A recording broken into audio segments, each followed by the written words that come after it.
शेतावर ये म्हणा मेरी घेतले मी शेतावर सगळ्यांना विचारले माझ्या घरवाल्यांना कुठे बघल्यानं काय म्हणा तो सांगता तुझ्या भावात नागर आणि घरात गेलो आता कुठं तू घाल म्हणा आता मी कुठं बघू घालतो नाही बैल गेले घरा काय सांगताना सांगता आता घराकडे गेल्यावर तर काय नाही आम्ही बघतोय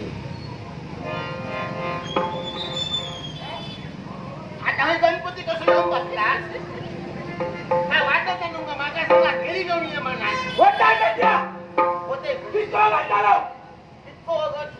शेतावरच गेले नाही मी घरी घेऊन शेतात गेलाय गावात गेलं खरी आवाजात गेलं नाही तुला सांगलाय का घरी घेऊन ये कोणी झाला तुका मी आवाजात गेलं नाही म्हणे स्वत सोडून घराकडे येईल बैल वाड्यात बांधलं तरी तुझी जात नाही स्वत सोडून दिला तर माझा मोठे बांध सांगतात तुमच्या आजोबांच्या शेती कशी केल्या आणि त्यांच्या पोटाच्या मागून तुम्ही काय करता विचार केला तो तरी नागरलाच तुमचा नागरलाच घरावर गेला कुठं कोण तुमचं आजो घालतो लोकांचा सांगा यायला तुम्ही असाच ना लोकांनी किती सांगा त्यांचं आणलं का मी घालते ना कुठं त्यांच्या मागा शेतीचा सांगा नको तुम्ही समाजांना तुका काय शेतीतला काय येतं तुका काय सांगा तुका ऐकतात सांगतात हो शेतकऱ्याचा पोर मी समाजाला लहानपणापासून शेतीत केले मी शेतीचा मोठे पण तुम्ही मागा सांगा नको किती काय काय शेती काय केलं समाजाची बापी काय शेती केलं माझ्या बाबाचे बैल किती 4 होते 4 बैल बापाची आणि शेती किती होती आता 4 बैलाची किती असतील ती मला सांगा तुम्ही किती होती सांग तरी 5 कुंगे होते 5 कुंगे आणि 4 बैल किती खटके का बापाची तुमका समजत नाही हो नागरूसाठी 2 बैल शेणासाठी 2 बैल म्हणजे शान जमा करून 2 बैल ठेवला शेणाचा पैसो नाही पण पैसो माझा तसला तुमच्या बापाई सारखं माझ्या बापाला हुशार होतो माझी शेती उभं राहू शेती सगळं माझं समजलं एक भाकरी घेऊन दिलं भाकरी आणि काय केलं भाकरी घेऊन बाकीच्या कधी बसलेले त्यांचं सगळ्यांना दिलं शेजाऱ्यांका वाटून दिलं शेजाऱ्यांका वाटलं रानात नेल्याला पुन्हा घरात लागूचा नसता तू ठाऊ ना तुमच्या औषध बाबांनी सांगले नाही काही एक गावताला फुक्यात जीव जाऊ दिला माझं पेट खावानी राहा घरात काल बघूया का आता खरंच काय केलं का काल बघूया ऐकलं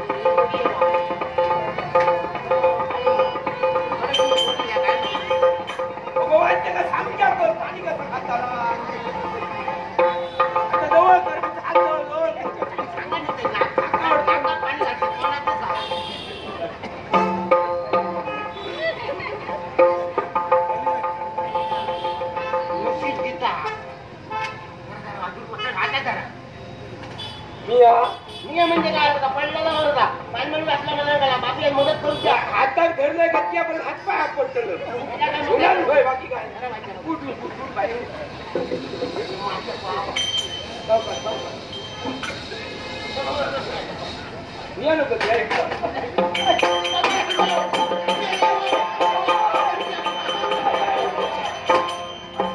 माझ्या म्हाताऱ्याक मारून घालची तर मी बाहेर होता तो लोक कसा माझ्यावर पडला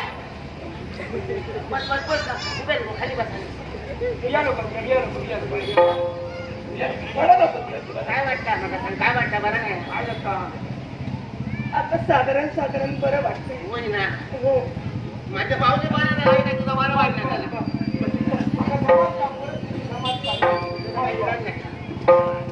काय झालं खरं आमच्या घराकडे कसा पडलं कोण लागलं बाकी मला दिला नसेल मी माझ्या सौभाग्याचा शोध घेतला खरं गेलो महागाईचं संकट आमच्यावरती आलंय मामा सारा प्रसंग मला तुम्हाला सांगायचंय काय झाला का हो नाव त्याचं भैरव कधी गेलो मामा आमच्या वाडी येतो मामा तो नव्हे कोण गौरव भैरव त्याला 100 दिवसाचा यज्ञ करायचा 99 दिवस पूर्ण झाले 100वा दिवस शिल्लक आहे. तिला त्याला मस्ती होत. हो त्याला मदत नकोय. त्या यत्नासाठी त्याला एक नरबळी हवा आहे. म्हणजे आपलं लो, तुम्ही जातात सांगतो ना का, मी जाते तो नरबळी का हवा आहे? बघा ना गाव यज्ञात त्याची आहुती द्यायची आहे. तुम्ही जाताय? जवळ नाही जावं आहे. ते माझ्या होकारात टाकून नाही पाहिजे. आम्ही तुम्ही तरी जावं. पण म्हणून चला पण म्हणून चालता आता सांगतो न बोली ये सांगत जाती रे. माझ्या बाईला फारच समाधान होती ना. हो त्या भैरवाचा पुत्र, नाव त्याचं अग्निदंत. भैरवाचा पुत्र, नाव त्याचं अग्निदंत. तो आमच्यापर्यंत आला. माझ्या सौभाग्याने नकार दिला. त्यानं काय केलं?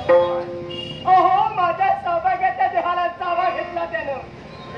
माझ्या सौभाग्यात अचानक बदल होऊ लागले आणि सौभाग्य गोष्ट कुठे निघून गेलो. वळण गेली हो, आणि तू तुझ्या पाठी लागलो ती माझं सौभाग्य. संकट असा काय सांगल्यानंतर ऐकलास तो कोणतरी इलो आणि त्या भावात चावलो आणि तेव्हा तो वीज बाजला आणि तो गोकुळावलो आणि त्याच्या पाठसून जर तो तोहिलो, तो आम्ही तुमचा चावलो तुमचा चावलो तर मग तुम्ही खुळावताला. या फ्लॉवला कसल्या जगात बसला? मग काय सांगा आता काय करतो? ह्याकाच झालं आम्ही ह्याकाच तो झालो. अग्निदंत महाभयंकर आहे. एकदा काय त्याने तावा घेतला, माणसाचं काय होईल काही सांगते. तेव्हा असं कर, मी या पाया पडतोय. या कोणच्या पाया पडायला तुझ्या पडतोय. मी काय करावं? सुडीन वाघ घरात आणल्यावर पाच रोज तियाच आपल्या बाहेर पडा दिसून जा. आमच्या पाठी याच नको ते. बाल माणूस हा होता बाल माणूस हा आजारचे खाता कोण सांगते दोष तुमचा रवी. नाही मामा मावले की मामी माझ्यावरती संकट आले, तुम्ही घाबरताय. मी वरती संकट नाही आले. नाही मी असे तू भीत गेली मी असे दोष मी तुम्हाला देणार नाही. हे दुर्दैव माझं आहे. माझ्या नशिबाचे भोग आहेत, ते मला भोगावेच लागले. नाही मग तुम्ही असं करा जाल लावून ठेवा मुतुल्ली कडी घरा पाठी कडी घरा मामी त्याची काही गरज नाही. मी माझ्या मनाने ठरविलं आहे. तर माझा सौभाग्य माझ्यापासून गुलाबास्त झालाय. मी इकडे बघून उपयोग काय आहे? या तुमच्या पवित्र चरणावर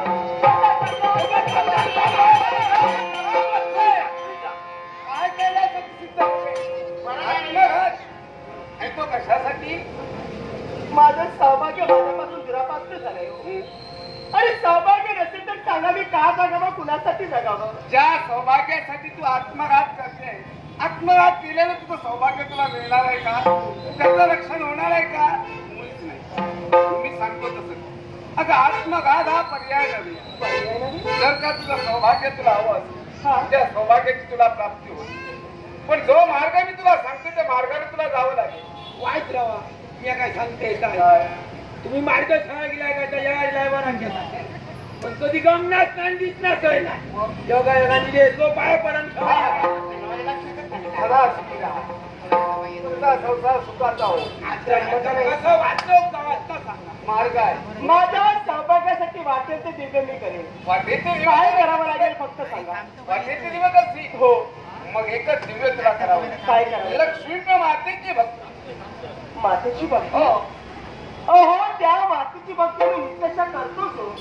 आणि बाळपणापासून भक्ती करते आणि परत भक्ती करावी. आतापर्यंत ती भक्ती तू करतेस ना, त्याहीपेक्षाही आगे आणि वेगळी अशी भक्ती आहे. आगे वेगळी आणि ती जर भक्ती केली असती तुझ्या जीवनात तुला सुखाची प्राप्ती होईल. तुझं सौभाग्य तुला पुनश्च मिळेल. मग ती भक्ती कशा पद्धतीने करावी मग ऐक, सांगा. या आईची भक्ती करत असताना कोणत्या तऱ्हेने करावी आणि ती भक्ती कशी करावी हे मी तुला सांगतो. सांगा. प्रातःकाली उठाव, सज्जन शास्त्राचं स्नान करावं. म्हणजे काय सांगा जरा ऐकून घ्या. सज्जन शास्त्राचं स्नान करावं. मामी मामा प्रातःकाली उठतात ना? बोला. स्नान केल्यानंतर अंगणात आणि त्या राहत्या घरात सेन सारवण करावं. अंगणात म्हणजे खाया आमच्या आमच्या खाया आणि त्यानंतर देव गाभाऱ्याच्या ठिकाणी पूजेची तयारी करावी. सेन काढल्यानंतर त्या ठिकाणी रांगोळी घालावी. एक चौरंग हवा. काय झालं आता? कसा तुमच्याकडे चौरंग काय चौरंग नाही काय म्हणता पाठ करा चालेल ना जर का चौरंग नसेल पर्यायी 5 लागेल पाठ आता बरोबर आहे. एक लाल वस्त्र लागेल वाचा गो लाल वस्त्र आहे मामा. आता गेलो बोल तो रस्त्यावर लावलं होतं का पटकन झाडलं लागलं. गेलो आता वाचा एक आंब्याची डाळी हवी आता डाये बंद झाले डाये हो आंब्याची डाळी म्हणजे काय? काय फांदी बोलो मोठं डोळ तोड झाली एवढे नको फांदी हवी. छोटीशी हवी फांदी एक कोणासाठी नारळ काय? हवा. नारळ. नारळ हवाय. हात झाले गेला नाही. एक एक तुमच्या जवळ सुपारी. नारळच हवा हात टाक. एक तांब्याचा कलश हवा आता बघ घरा घरात नाही माळ्यावर हा तो काढतो लागतो तो. मला तर पहा शिकण्यासाठी जरा तिला सहाय्य करा होय करतो थोडेसे गहू किंवा तांदूळ ते वय तितके फुकटच खाऊ. आणि ही सगळी सामुग्री घेऊन देव गाभाऱ्यात जायला हवं. हा आणि एक छोटस तांदूळचं भांडव मामा चांदीचं तुमच्या घरात काही नाही आहे? काय नाही करत आमच्याकडे सगळा त्या पितळेचा.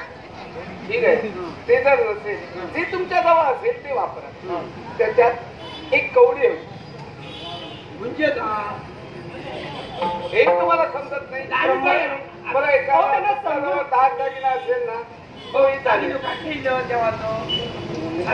दागिनो काहीतरी दाखवतो त्या कवडेचा काय सामान नाही. ठीक आहे दागिना भेटेल ना तोही चालेल आणि हे सर्व घेऊन त्या ठिकाणी जा त्या ठिकाणी याची मांडणी करा मांडणी केल्यानंतर कलशवर ठेवा कलश ठेवल्यानंतर त्याच्यावर ते पात्र ठेवा पात्र म्हणजे जे छोटं सांगितलं ते पात्र पात्र हा हे असत ना हे ठेवते. त्यांची गरज नाही हे ठेवते हो, ना. तुम्ही भांडं सांगितलं ना मामा काय ते पात्र? नाही पात्र म्हणजे का पात्र हे ठेवते असं सांगतो. हे द्यायचं नाही ना. मला वाटतं मामा पात्र हे असं हे झाले. आणि या सर्वांची तुम्ही सिद्धता करा आणि पूजेला सुरुवात करा आम्ही पूजनाला सुरुवात झाल्यानंतर एक अट आहे अट ती अट तुला मान्य करावी लागेल अशी कोणती अट आहे? पूजेला ज्यावेळी तू सुरुवात करशील त्यावेळी कुणी आपुलकीची व्यक्ती येऊ द्या कोणतंही संकट येऊ द्या त्या पूजनातून उठायचं नाही म्हणजे पूजनात खंड पडतो खंड पडता उपयोगी नाही वाटेल तो प्रसंग त्या पूजनात खंड पडला असेल हा याच्याही पेक्षा संकट तुला भोगावी लागतील गंमत नाही. त्या पूजनात केव्हाही खंड पडणार नाही. होय ना हो मग चला माझा शब्द आहे. सांगितल्याप्रमाणे लक्ष्मी मातेचं पूजन चला